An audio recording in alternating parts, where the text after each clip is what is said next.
The ranch girl had never known softness, not from the calloused hands that raised her, nor from the land that cracked and scorched beneath her bare feet. She had been born to silence and stayed there, learning early that tears dried faster when you didn't waste time crying them in the first place. Her father was a hard man, one who saw women as livestock, useful until they weren't, and he let his sons treat her like a thing to be ordered, blamed, and sometimes struck when drinks soured their tongues or the cattle failed to fetch fair price. Her mother had vanished one winter. Folks whispered things about blood on the ice and a rope left swinging from the rafters, but no one ever spoke her name again, and the girl was too young to understand whether the silence was mourning or shame. From then on, it was just her and the men, and she learned fast to move quietly, speak only when spoken to, and disappear when boots got loud or laughter turned mean.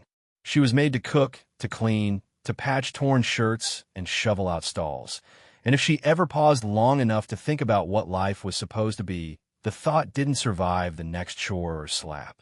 There were no birthdays, no schoolhouse, no Sunday dresses or stories before bed, just the endless stretch of land that dusted her hair and coated her throat, and a name she barely remembered because no one ever used it. Girl was what they called her when they called her anything, and by the time she was 15, they had taken every part of her that had once been soft, scrubbed it raw, and replaced it with numb obedience. She learned to read people by the twitch of a jaw, the narrowing of eyes, the way whiskey made her oldest brother's hand twitch before it curled into a fist. There was a brief time before the beatings got worse, when she thought maybe, just maybe, she'd run. But that idea died the first time she tried, and they found her under the juniper tree with a half-pack bag and broke her arm in 2 places for the trouble. After that, she didn't hope. She just existed. By 19, her body was more scar tissue than memory, and she'd stopped believing the world held anything but pain. Then came the storm, the kind that blacked out the sky like a bad omen, and with it the last long night of her old life. The men were drunk again, holed up in the bunkhouse with a busted radio and a bottle they passed like communion, and she was foolish enough to interrupt, to bring food too early, or speak too loudly, or maybe just be in the room when one of them was spoiling for a fight. She met his eyes, just for a second, but it was enough. They called her a whore, a burden, a mouth they should have shut years ago, and then they were on her, dragging her into the yard while the wind whipped dust into the air like ghosts. Boots found her ribs, fists found her face, and when she screamed, no one stopped. One of them laughed, that slow, broken laugh of a man who enjoys being cruel, and when it was done, they stuffed her in the gear closet, half-conscious, barely breathing, bleeding from places she couldn't name, and left her there like rotten meat. The night passed in jagged, shivering fragments, pain blooming behind her eyes, nausea curling up her throat, the hard floor beneath her spine her only anchor. She couldn't move, couldn't scream anymore, not even cry. Every breath felt like it might be her last, and somewhere deep inside, she wondered if that would be so bad. Morning didn't bring light, only a cruel clarity. She was alone, broken, and whoever she had once been had finally bled out in the dark. The house was silent save for a door creaking in the wind and the distant caw of crows already circling.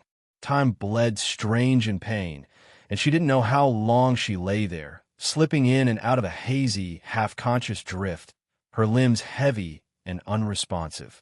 Around midday, when the sun burned hot overhead and the world outside swam in heat mirage, a horse approached from the south. The rider was tall in the saddle, lean and quiet, his silhouette framed by heat shimmer and dust, and he looked like a man the wind had shaped and the years had tested. Clint Eastwood didn't plan on stopping. He was passing through, looking for a gunsmith and a quiet drink, but something about the silence hanging over the ranch didn't sit right. He dismounted slow, hand near his Colt, and stepped onto the porch, knocking once, then twice, listening. No answer, no dogs, no life. The front door creaked open with a push, and he stepped inside, eyes sweeping over the room. Overturned chairs, a broken whiskey bottle, blood smeared along the edge of table leg. The smell hit next, something metallic, thick and wrong. He moved toward it, down the hall, past a bedroom with a belt still dangling from the bedpost, and found the closet by accident, hearing a breath that didn't belong to the silence. He opened the door, slow and careful, and what he saw made the world narrow to a single point. She was curled like a child, or maybe something dying, one arm bent at an impossible angle, face swollen, split lip dry to rust, one eye black and swollen shut. Her dress was shredded, crusted with blood, one shoulder bare where the fabric had torn. He crouched beside her, touched her wrist to check her pulse, and when her good eye fluttered open, she looked at him without fear, without hope, just the flat emptiness of someone who had seen the end and accepted it. He said nothing at first, only pulled off his coat and wrapped it around her, lifting her carefully, slowly, as though afraid she might break in his arms. She whimpered once, breath catching on pain, and he whispered, "I got you now." She didn't believe him, but she didn't resist either. Outside, he laid her across his saddle, adjusted her broken arm the best he could, mounted, and rode out without looking back. The house shrank behind them like a bad dream fading in daylight, and Clint kept his eyes forward, his grip steady, his jaw set. He didn't know her name, didn't know her story, but he knew cruelty when he saw it, and the rage in his chest burned cold, controlled, deadly. He stopped at a creek that ran cold under a cottonwood grove, made camp, boiled water, and cleaned her wounds while she drifted in and out of consciousness. When she woke, just before dawn, her first words, ragged and barely audible, were "Why?" And he didn't hesitate. Because no one else did, he said, and it was the truest thing he'd said in years. Over the next few days, he became her shadow and shield. He didn't press her for details, didn't ask questions that would reopen wounds. He tended her bruises, splinted her arm, fed her broth he boiled himself, and sat beside the fire each night in silence while she tried to sleep through the pain. He didn't look at her like she was broken. He looked at her like she was something stolen, and he meant to return her to herself. When they reached a small town nestled in a canyon fold, he paid a doctor in coin in silence, waited outside the room while she was stitched and bandaged, and then bought her new clothes, a calico dress, leather boots, a wide-brimmed hat. He let her pick the color. She tried to speak a few times, voice raspy from disuse, but words failed her. He didn't mind. Some things didn't need words. He rented a cabin on the edge of town, small but warm, and taught her how to sit still again, how to sip coffee without flinching when a man raised his cup, how to ride a horse without gripping the reins like a lifeline. Bit by bit, she changed, not in great sweeps, but in tiny shifts. The way she stood straighter when walking beside him, the way her eyes lifted to meet his without fear, the way her silence became peaceful rather than panicked. Clint never told her what to be, never rushed her healing, never assumed she owed him anything. He only stayed, steady as bedrock, and when the townsfolk whispered about the quiet man and the haunted girl, he didn't flinch. She was no longer the ranch girl, the beaten shadow, the forgotten thing. She was someone rebuilding herself with borrowed strength, with new soil under her boots, and with a man beside her who understood what it meant to carry a past too heavy to speak of. And though the road ahead would not be easy, and the ghosts of her old life still waited like wolves beyond the tree-line, she was no longer alone. She had been beaten and left behind, but now she was found. Clint Eastwood didn't stay anywhere long, not since the war, not since the days when law and blood blurred into one long echo of boots on gravel and pistol fire behind saloons. But something about the girl in the cabin kept him anchored in place like an old oak grown around a buried bullet. She didn't ask him to stay, didn't beg or plead. She didn't even speak much at all. But she watched him with eyes that knew what it was to be left behind, and he couldn't walk away from that. In the weeks that followed their arrival in the canyon town of Estrada, he became her quiet sentinel, a man of few words but deliberate actions, and she learned to read his silences like a second language. Every morning he made coffee strong enough to scrape rust from the soul and left it on the table for her with a clean tin cup beside it. Every evening he sat on the porch with his rifle across his lap, not guarding her exactly, but letting the world know she wasn't alone anymore. The townsfolk were cautious at first. Whispers about the battered girl and the stranger with the dead man's eyes, But Clint had a way of stilling a room just by entering it. And when the blacksmith's son tried to corner her outside the general store, Clint was there in the next breath, his revolver not drawn but ready, eyes like flint, voice like gravel scraped across a coffin lid. She's not yours to look at, and you best remember that. After that, no one tested him twice. She started to heal in layers, like old paint peeling to reveal the original wood beneath. At first, it was just the bruises fading from purple to green, the bones setting, the cracked ribs knitting together with time and breath. But then came the subtler signs. She started combing her hair, sitting in the sun without flinching, letting herself laugh when Clint told a dry joke about a horse with more sense than most men. He didn't touch her without asking, not even to steady her hand when she faltered carrying the water bucket. And that made all the difference. He treated her like a person, not a project, not a burden, not a bruised pet he'd nursed from pity. One day, while she was sweeping the porch, she asked him if he was ever going to leave, eyes fixed on the broom bristles. And he answered without hesitation, "Not until you tell me to." It was the first time she believed anyone meant what they said. She still had nightmares, shaking fits where the dark brought memories back with teeth, but Clint would sit beside her bed, silent and steady, until her breathing slowed, and he'd put a warm mug in her hands and talk about simple things, the stars, the sound of mountain water, the way silence felt different out here. Little by little, her trust in him became a sort of scaffold on which she built herself again, not as the ranch girl who'd been hurt, but as someone she chose to be. He taught her how to shoot, not for vengeance, but for strength, and she was a quick study, steady-handed and sharp-eyed, and when she dropped her first Incan off the fence post, he nodded once and said, "Good. World's not always fair, but it should at least know you're dangerous now." He never asked for thanks, never reminded her of what he'd done, but when he got sick one week, a cough that turned wet in his chest, she stayed up all night brewing herbs, wiping sweat from his brow, reading an old almanac out loud, just to keep him tethered. They didn't call it love, not yet, maybe not ever in words, but the way she covered his shoulders with a blanket when the desert night turned cold, the way he always sat facing the door so nothing could reach her first, those were the things that counted. There was a stillness between them, a quiet understanding that didn't need explanation, and sometimes that quiet felt like church. He taught her how to ride long distances, how to check the hose for stones, how to listen to wind for changes in weather, and she picked up every skill like it was a key to a locked life. She asked him once, in the hush before dawn, why he cared, why her, why this, and he looked at her for a long time, then said, "Because you were alone." And I remember what that felt like. Their days took on rhythm, mending fences, boiling beans over fire, feeding chickens that wandered near the back of the property like spies in feathers. When the preacher came through town and asked if they were husband and wife, Clint just looked at her, and she answered with a soft, "Not yet," and he didn't correct her.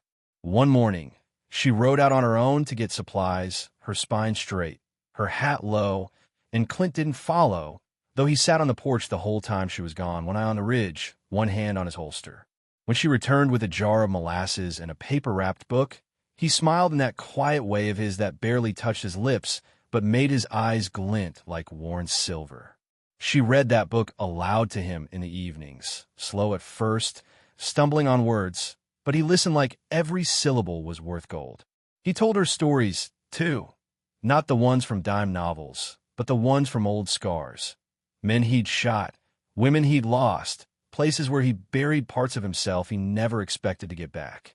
She listened with a hand on her knee, still and solemn, and never judged him, not even when his stories darkened.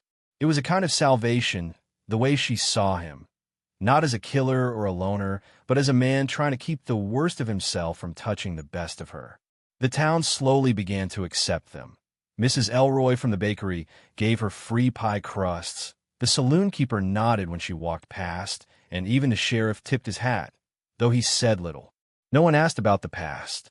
Maybe they knew, or maybe they didn't care, but either way, the girl began to walk with purpose instead of caution. One evening, as the lights slanted gold across the canyon and cicadas hummed their tired music, she sat beside Clint on the porch and said, "I never thought I'd matter to anyone." He didn't look at her when he answered, just watched the last sliver of sun dip behind the ridge, and said, "You always mattered. You just needed someone to remind you." She didn't cry. She hadn't in years, but she leaned into his shoulder and sat like that until the stars came out. And when he took her hand, slow, respectful, with a gentleness that belied the strength in his calloused grip, she didn't flinch. That night, she dreamed not of fists or boots, but of open skies and clean rivers. And when she woke, she felt something she hadn't known in a long time. Safe. Clint Eastwood had wandered into her life with dust on his boots and ghosts in his pockets, but he hadn't left like all the others. He stayed, and in doing so, he gave her something stronger than rescue. He gave her the space to become herself again, to remember what it was to be seen. She was still learning how to hold her head high, how to trust the quiet between heartbeats, how to speak when her voice trembled. But with Clint beside her, not pushing, not pulling, just there, always there, she began to understand that love didn't have to come in declarations or grand gestures. Sometimes it was just staying when it would have been easier to leave. Sometimes it was just showing up, day after day, with coffee and silence and a promise you didn't speak aloud. And for a girl who had once been left behind in the dust, that was more than enough. It was everything. Spring came slow to the canyon, the thaw creeping down from the high ridges and rivulets. But it brought color with it. Green buds on the cottonwoods, wildflowers blooming in bursts of yellow and violet. And with it came the sense that something in the girl had thawed too. Like whatever pain had once frozen her solid was now melting into something new, something that could grow.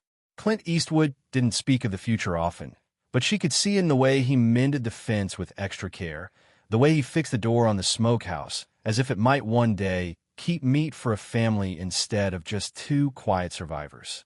She began to laugh more, low and hesitant at first, like her lungs had to remember how to do it, but got stronger each week, and when he heard her from the barn, he'd pause in his work and let a small, private smile tug at the corners of his mouth.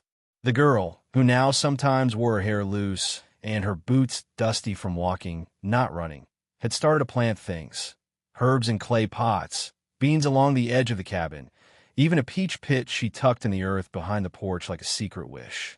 Clint brought her books from town, paper and pencils, even a mirror, though he never said why. She used it to draw her own face first, just to see if she still recognized it, then drew his. When she gave him a sketch, rough and soft around the edges, he stared at it a long time before folding it and tucking it into his coat pocket like a map that would get him home. They began to build a routine, not out of survival, but out of choice, shared meals, evenings by the fire, chores divided with quiet glances instead of orders, and the cabin took on the feel of a life being lived instead of endured. Clint taught her how to build things with her hands, shelves, fence posts, even a small bench that sat under the sycamore tree and caught the morning sun just right, and she took to the work with a kind of fierce joy, like every nail driven was a piece of herself reclaimed. They rode out together sometimes, just to see the land, long quiet rides along the ridgeline where birds circled and the wind smelled the pine. And though they didn't always talk, there was a peace between them that needed no words. One evening, after a long day of riding, Clint took her to a high bluff overlooking the valley, a place he'd found years before but never shown to anyone. And there, under a sky full of stars, he finally said it. Not like a man declaring love, but like someone surrendering to a truth he could no longer outrun. "You're my whole damn world now." She didn't answer at first, just sat beside him with her hand resting over his. And when she finally turned to face him, her eyes were full of something deeper than tears. "Then don't ever leave it," she whispered. He didn't. He built a new barn. He cleared more land. He planted trees. He asked the preacher if he'd come out in the spring for a wedding. And though Clint didn't kneel or stammer or offer a ring, when he looked at her across that breakfast table and asked, "You want this forever?" she nodded before he finished the sentence. The townsfolk came out in their Sunday best, and the wedding was quiet. Just a few words under the cottonwoods, Clint in a clean shirt, her in a blue dress with flowers stitched at the hem. But when he kissed her, slow and certain, the world seemed to hush around them like even the wind knew something sacred had happened. Marriage didn't change them much. He still rose before dawn. She still burned the first batch of biscuits every morning, but deepened the rhythm of their days, made each shared task feel more like a promise kept. He carved her a rocking chair. She made him a scarf that smelled of cedar and smoke. They began to speak of next year and our land, and when the baby comes, like such things had always been possible. And then, one soft morning in late summer, she came to him on the porch, barefoot and trembling slightly, and placed his hand on her belly. Clint didn't speak for a long moment, just held her with the gentleness of a man who knew exactly how fragile hope could be, then kissed her forehead and whispered, "Looks like we're not just two anymore." The pregnancy wasn't easy. Her body bore old scars, and fear crept in sometimes like a shadow, but he stayed with her every step. When the nausea came, when the midwife worried, when she sobbed in his arms that she was too broken to be a mother. "You're not broken," he'd say each time. "You're the strongest damn person I know." And she began to believe him. When the baby came, a daughter, loud and healthy and full of fire. They named her June. After the month the river thawed, and the girl first laughed without flinching. Clint held her like she was carved from glass and stormlight, and the girl, now a woman, now a wife, now a mother, watched him with awe, not because he was her savior, but because he had stood beside her long enough to help her save herself. Their life wasn't perfect. Storms still came. Fences broke. Money ran tight. But they met each trouble like a pair of wolves. Back to back, teeth bared, hearts steady. He taught June to ride before she could walk straight, and she taught him to sing lullabies off-key in the kitchen while cornbread baked and the dog howled. And sometimes, when the world went quiet, when dusk settled like a prayer and the air smelled of firewood and bread, she would lean against him on the porch and say, "I almost didn't live past 19. And he'd say, "But you did," and that would be enough. Visitors came sometimes, drifters, old friends of Clint's, even one of her brothers once, aged and limping, with guilt etched into every line of his face. But Clint turned him away with 5 words and a revolver across his lap. "She's got no kin here." And she never asked him to say more. The past remained buried, not out of shame, but because the present was too rich to waste on things already burned. They taught June how to read and how to go to fish, how to stand her ground, and how to say thank you. She grew up on stories told around fires, on long rides and quiet mornings, on the kind of love that never needed declaring because it was written into the shape of her parents' hands, their eyes, their every silent promise. Years passed. The lines on Clint's face deepened. Her hair silvered. June grew into a tall, strong woman with her father's calm and her mother's fire. And one autumn morning, after a long ride along the ridge, Clint stood beside that peach tree she'd planted so long ago and saw it had finally borne fruit, golden and sweet, heavy with the weight of time. He picked one, took a bite, and turned to her with juice running down his weathered hand. "You made this," he said. She shook her head, smiling. "We did." And when he died, many years later, it was in the bed they'd built with their own hands, with her hand in his, and the morning sun pouring through the window like grace. She didn't cry right away. She sat for hours, holding his hand, breathing with him even after he was gone. And when June found her there, she whispered, "He was the world." But the world didn't end. She buried him beneath the sycamore, planted another peach tree beside his grave, and kept on living, not out of obligation, but out of love. Because the man who once walked into her life from dust and silence had given her more than safety. He had built her a world, and in it, she was never lost again.